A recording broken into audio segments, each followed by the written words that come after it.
Hi everyone, this is Mark from the Canadian Investor here making an introductory video of how to get into stock investing. So like most, probably with the coronavirus pandemic, you have a lot of free time. You hear all the news that stocks are down, stocks are up, and you're looking maybe to get in at an opportune time. So what the purpose of these videos are is to help you get a baseline point on where to go. Most people I speak with on a daily basis who are looking to get into stocks have the issue of what do I do? Where do I go? How much money do I need? Is it going to cost me a lot? How risky is it? I don't want to lose all my money. And the issue with that is you're going to be so overwhelmed with all those factors. Typically, what happens is option paralysis. So the purpose of this video really is to help you figure out what you're doing day one, how to get into it, and really understand the uncharted waters you're about to enter.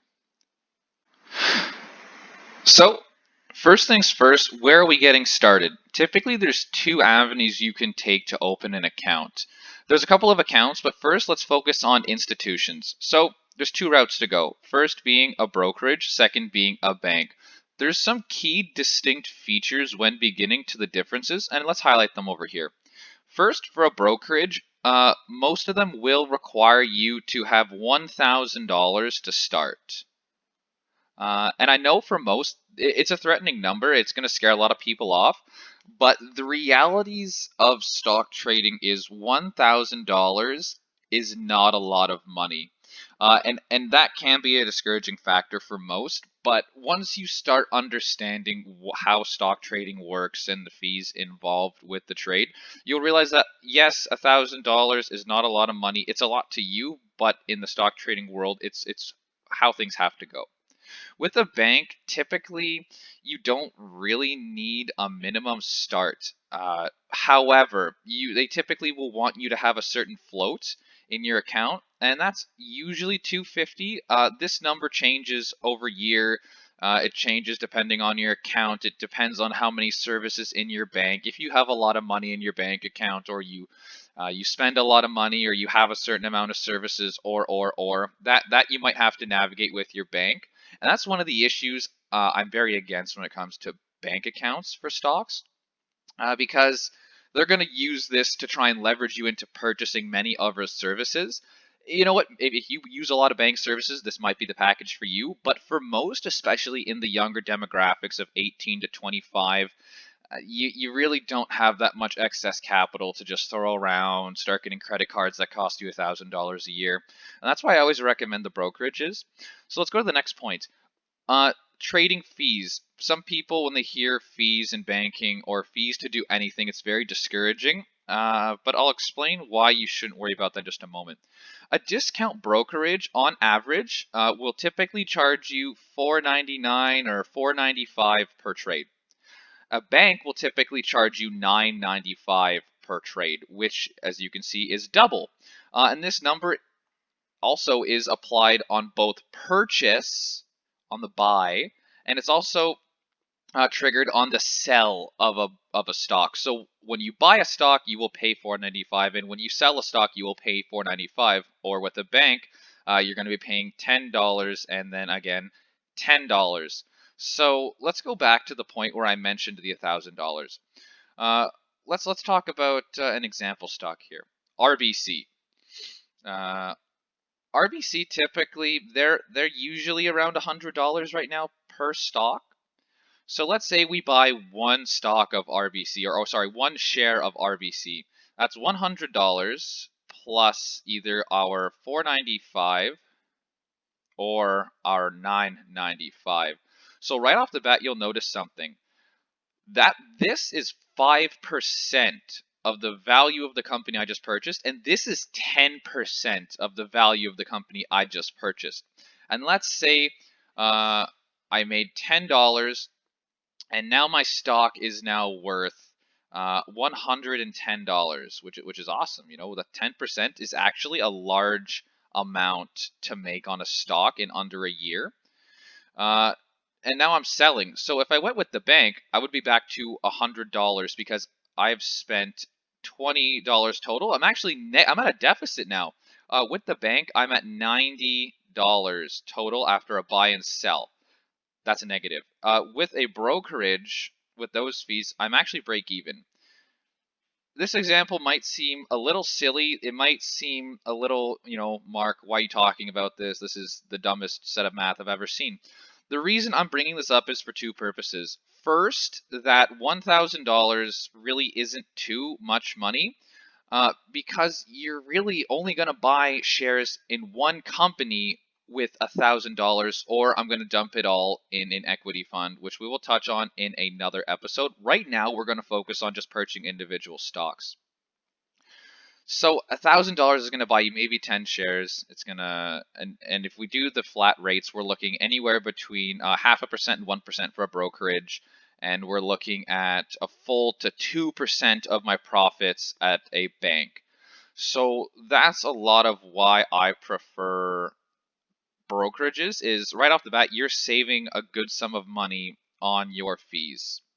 And if you're somebody who gets a paycheck, like most, on a biweekly basis, maybe every paycheck you're putting in maybe every paycheck you're putting in $100, maybe every paycheck you're putting in $250, and then from there, you're buying shares every month or on a biweekly basis. So every month, instead of spending $20, I'm only spending $10, and over time, we're multiplying that by 12 months. So it's either $120 or $240 with the bank. And year over year, that sum really adds up in fees.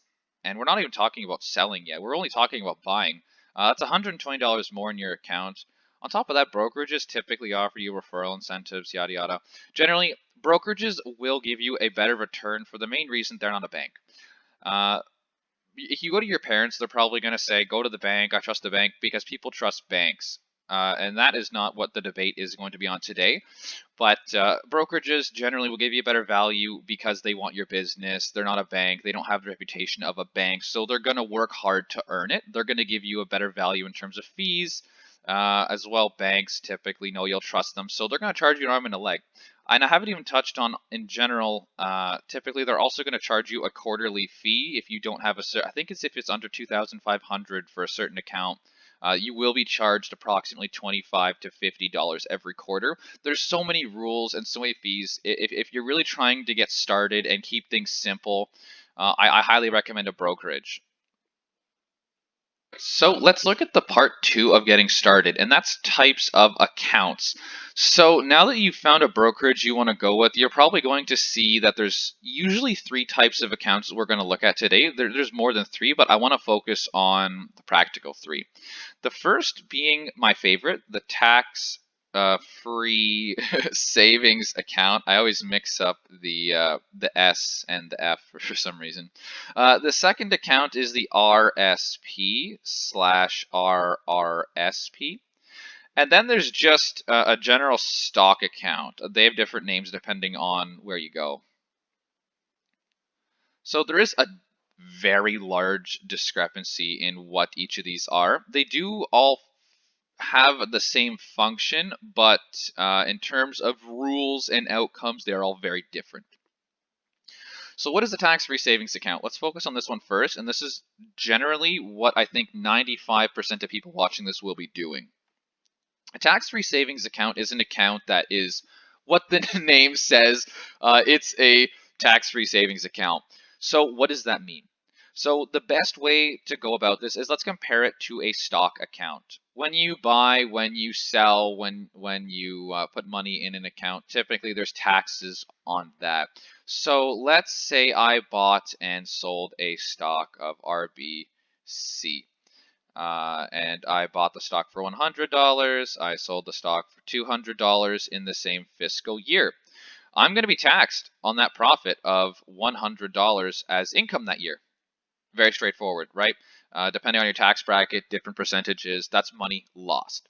With a tax-free savings account, as the name implies, it is tax-free.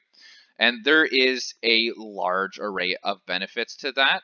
But of course, I'm describing this to sound like a golden flying pig. There are some rules in place. And what are those rules? The rules for a tax-free savings account might sound very complicated up front, but if you know how to access your My CRA account, it can be very simple. So let's summarize that.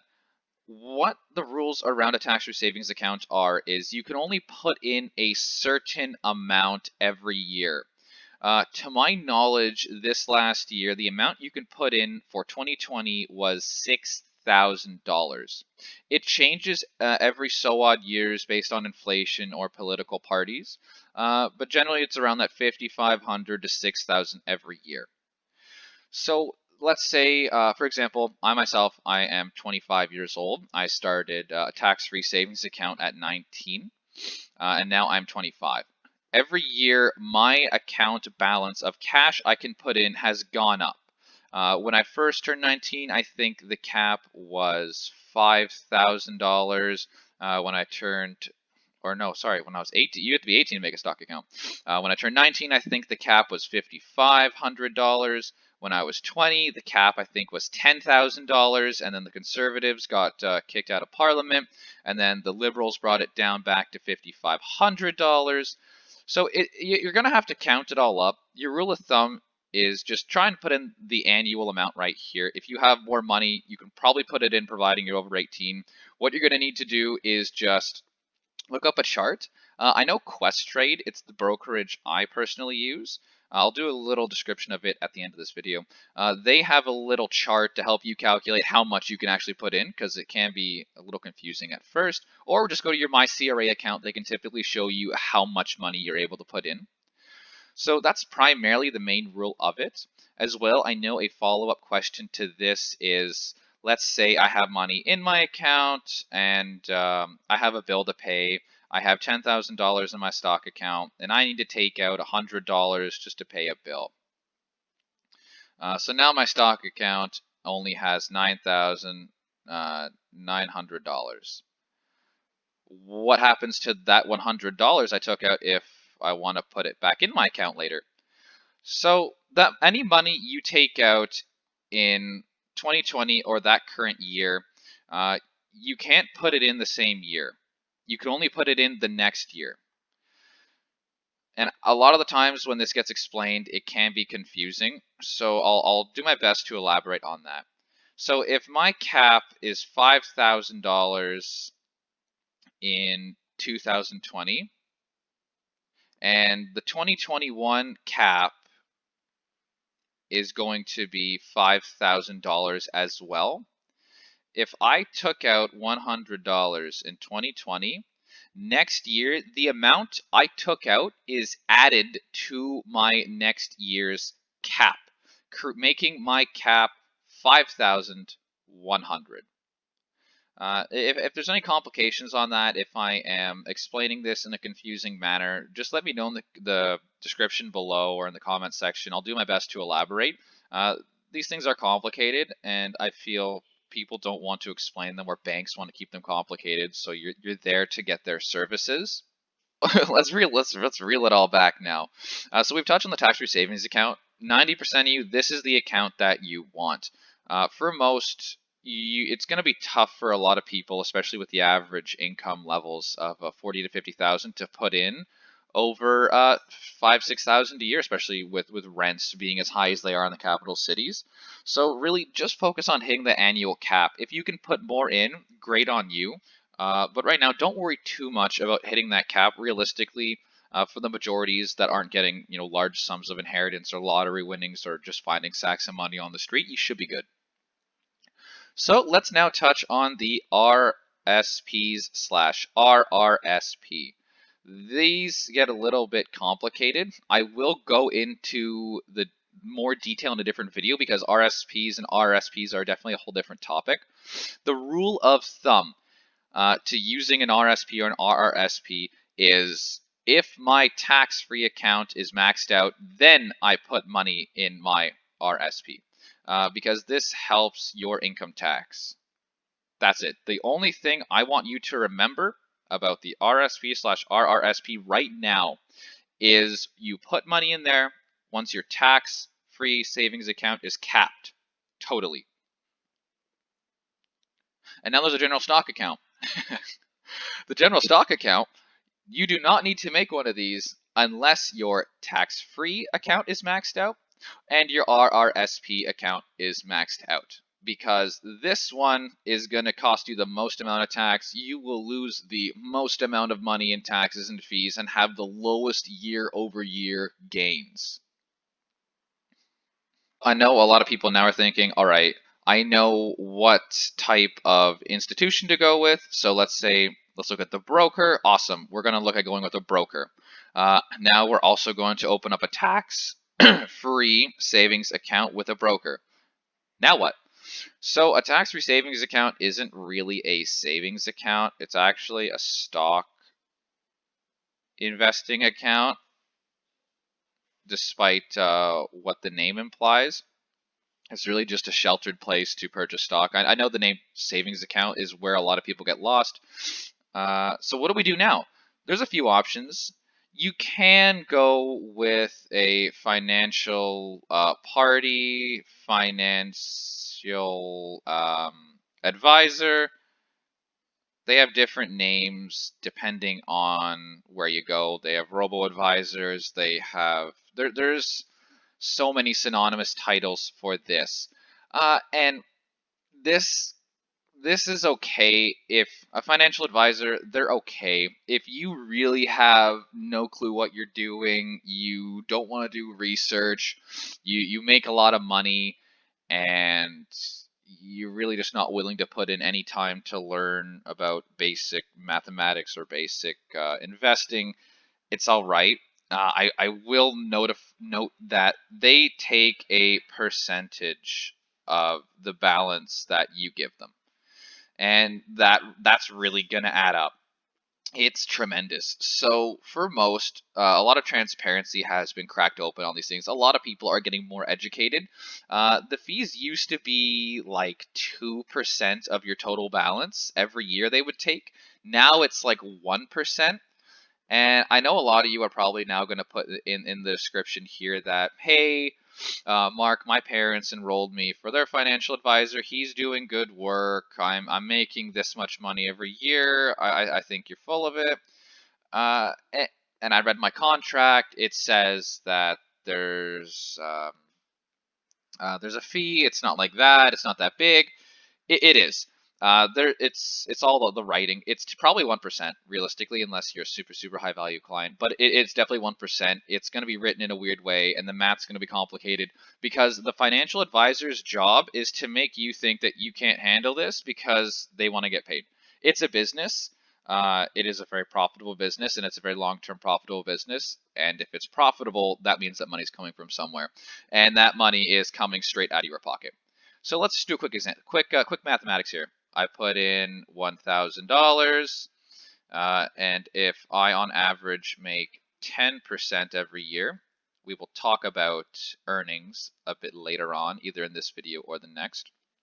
They're going to take anywhere between 1 to 2% from that total.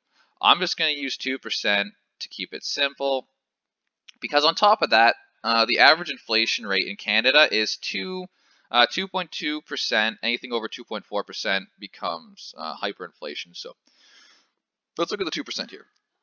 So every year with the financial planner, you're losing 4%. So let's say you're making 10% a year. Actually, you're making 6.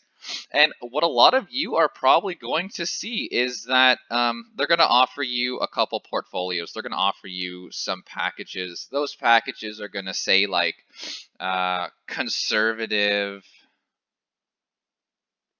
which is a fancy word for I put you in index funds. They're going to say some other middle ones with bad rates because they don't want you to pick it. And then they're probably going to have an aggressive, because the only two packages people are going to care about are these two contrasting accounts. Conservative, I think, is like super basic. I think it has a lot. Actually, I mean, I don't know what it is because it's different at every institution. Typically, it's a lot of bonds, it's a lot of stocks. The safer it is, the less you're going to get. And if it's super safe and you only make anywhere between 2 and 5%, let's just slash off that 4% cut between inflation and your broker. You're making anywhere between -2 to 1% a year. and that's rubbish. That's just not worth it. It looks pretty, it's terrible. And then there's aggressive, which they consider high risk, which is very basic investing. The only reason it's aggressive is because it can also look bad because there's that negative 4% on top. They're both the names are almost arbitrary. You're going to get similar packages with very marginal differences. The only difference is you might have more bonds in the conservative. Long story short, don't go with this because let's just say let's take out inflation to make it less complicated. It's 2%, 25 years of investing. I'm probably going to make a lot of money. However, let's do math. Put a little multiplication in there. 2 years, 2%. So pretty much 50% of that rolling account balance over the 50 years is going to be gone. That's a lot of money. Oh, we just covered a lot of topics. Let's just recap because I don't want anyone to get lost. I will be doing videos doing more individual breakdowns of everything covered today. So let's recap on where we are. First, we're looking at banks versus brokerage. Second, we're looking at types of accounts.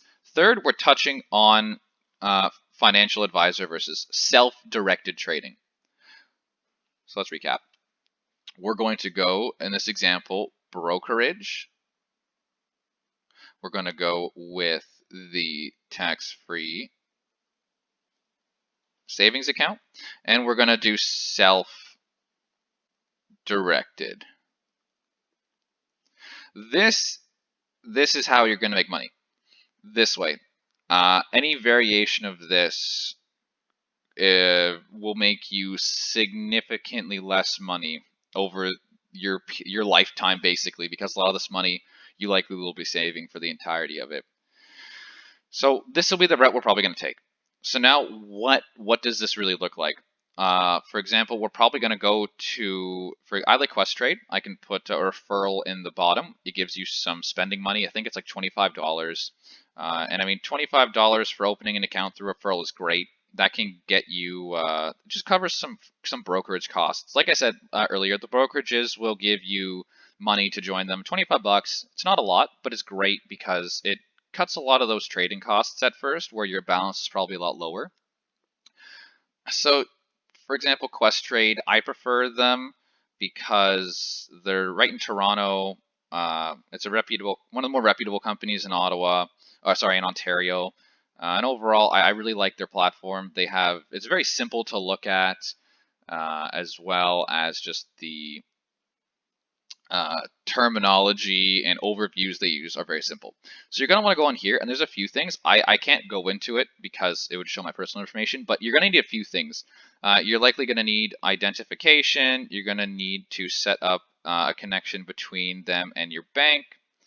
You need your identification. You need addresses. You need to set your send money over, not really link your bank account. And then from there, you're going to have money in your account. Then what?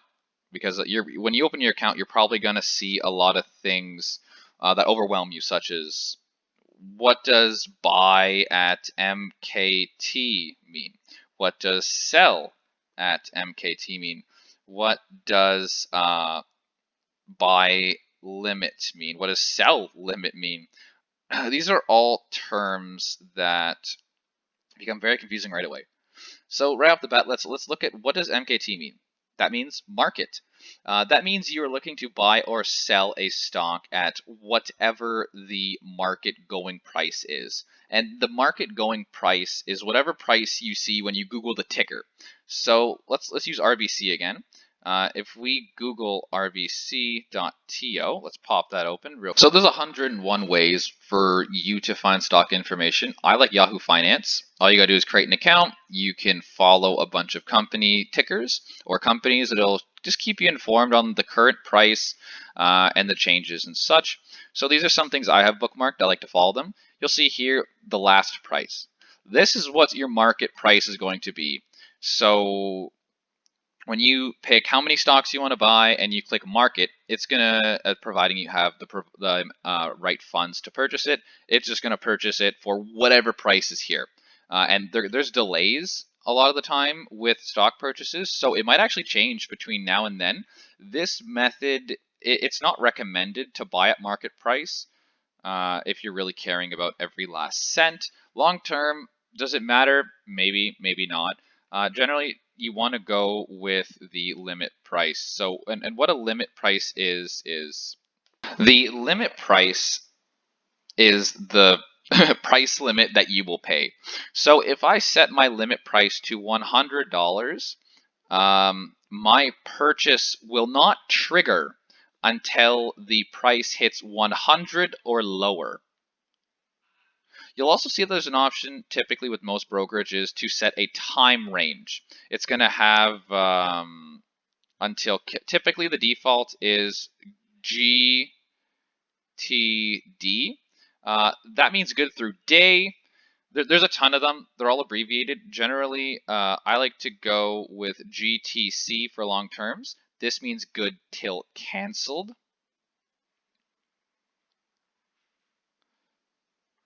Good through day is also pretty good if you're just trying to buy something then and then say, hey, if it goes up tomorrow, no good.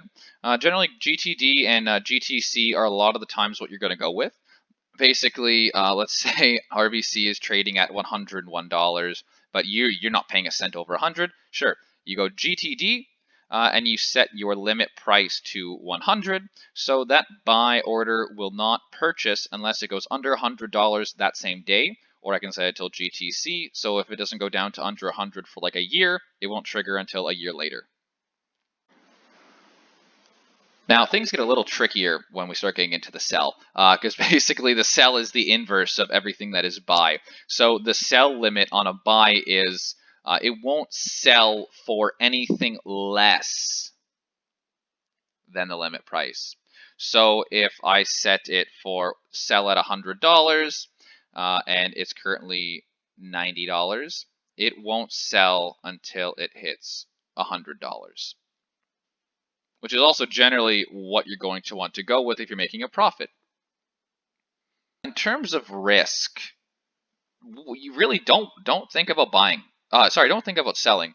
The reason is statistically in a 5-year term, in the recent 40 years or so, there has never been a 5-year term to where yields were negative, except the exclusion of, I think, a specific low point of buying and then selling in the middle of the 2008 crash. Generally, if you buy and wait 5 years, you're going to make money. That is said for most solid concrete stocks. What are safe? What are concrete stocks? Those, the best way to describe this is it's going to change over time. The best way to describe these companies is what companies aren't going out of business anytime soon. A great way, stated by Warren Buffett, you can also read this in the book, The 4 Pillars of Investing. This book details a lot of great tips. What it says is if you can walk outside and see a company booming, or you come into contact with these companies in day-to-day life, they're probably doing really well. For most people in Ontario, I think also across Canada, I haven't lived outside of Ontario, so my frame of reference isn't there. But there's an energy provider who provides natural gases. They are called Enbridge. This is, in my opinion, is a very safe stock because they provide natural gas. It is incredibly cost efficient when compared to hydro costs in Ontario. And they're a company that's only growing bigger. There's no direct competition to them aside from propane tanks. And every month, I'm paying my gas bill. It's a good amount of money. What else am I going to do? They're going to collect revenue from me every single month for the indeterminate future. And I mentioned earlier that the only competitor really is propane tanks in rural areas. And a lot of Enbridge now is actually reaching out to those rural areas and offering them super low prices. I think anywhere up to around $100 to install a gas line to their home. What does that do? More customers. They're only expanding into the more rural areas day to day. Every month they take money from me. I don't like it. I have to do it. And that's a great example of a very concrete stock. Another company would be banks. We use a bank every day. They somehow take your money every day. We find a way to invest ourselves in more and more of those services long term. Very concrete. Uh, and on top of that, there is a couple sectors in Canada you want to keep in mind. If I miss any, my fault. They're very easy to research. So the first would be real estate. There would be banks. I separate banks from financial institutions. They're a bit different. Because banks are holding your money services, money lending. Financial has some overlap, but I would not lump them. Similar, yes. Perfectly identical, no. Financial can include insurances. It can include higher interest returns. It could also include stock investing services and things like that. So they have very similar, different revenue streams. There is natural resources, which includes gas, hydro. Natural resources is not gas and hydro. Natural resources is things like wood, like hardwood, for example, or agricultural. And then there is energy, which is not what I meant earlier. Energy is things like Enbridge, places like Hydro One, and that sort. We have these here, and then there are some other categories: consumer goods, tech. I spelled that really wrong. As well, manufacturing. The list will actually go on for quite a while. I'm going to cut it there. The reason this side is in red for a reason, this side's in green for another. Canada is big. It's not really that big. These are the main pieces in Canada for investing, which isn't actually that great in terms of diversity because we have a very small portfolio compared to America. America has tons of consumer good, tech, and manufacturing. We really don't have much of that in Canada. And that's why I've stated a focus here, which I will touch on, but it gets very complicated very fast. So this will be touched on another video. And the reason we're looking at Canadian right now is because in your tax-free savings account, it's only tax-free for Canadian companies. Otherwise, you need to pay withholding tax. And long term, we want to spend as little money as possible. So we're gonna touch on these topics a little later. Long story short, in your tax-free savings account, you want to buy Canadian stocks. The best way to tell if they're Canadian is at the end of the stock ticker, for example, RBC, it's going to have a .to. That means Toronto. Make sure it's .to Toronto, because there's RBC located in New York, and that's just going to be RBC. You want to buy RBC Toronto or Enbridge Toronto or True North Toronto. I covered a lot of topics. It seems overwhelming to some. I hope not still. I hope this does clarify a lot of things. But we'll do a quick recap just to end it off. We are looking to open an account. You need to determine, do I want to open an account at a bank, or do I want to open at a brokerage? The second thing we need to keep into account is what type of account? You're probably going to want your tax-free savings account. Third, do I want to go with self-directed, or do I want an advisor? If you want money, you want to do it yourself. Third, it's now picking stocks and how to buy them. Like I said, do your research. I always recommend picking those ironclad companies that will give you revenue year over year. Things like financial institutions, energy sources, things in your day-to-day life. And from there, the last step is to wait. You are probably going to, you know what? You actually lose money the second you buy a stock. and that's because you pay a fee. So you got to wait to recoup that. No one makes money right away. You got to wait. The longer you wait, the better it gets. The more stable and the better odds of you making money it gets. Generally, after 5 years, you're good to go. You throw that money in there. Do not expect to take it out before 5 years. That being said, you know what? If it's in your tax free, there's an emergency, you need to take money out, go for it. Aside from an emergency, leave the money in there. Don't bother. Just wait. That's the easiest way to make money. It's very hard to lose money when you're patient. The reason people lose money is because they want to do day trading, and we will have a video on that later. They want to do day trading or option trading. Both of these can be touched on in a later video. Don't touch these. Don't do these. Be patient. Wait. This is your high risk, high reward. Make a lot of money. Go bankrupt. Go into debt. The stuff you see on TV, the stuff you see in memes, the stuff you hear your friends bragging about. Oh, I made all this money. They probably didn't. They're probably lying. They probably made a lot of money maybe on one trade and then burnt it all later. So be patient. Stay safe. Very straightforward process. If there's any clarifications that you need, make sure to post in the comment section below. And like always, keep subscribed to follow up on all the videos here that I promise to make afterwards. If there's any particular video you want to see next, feel free to let me know.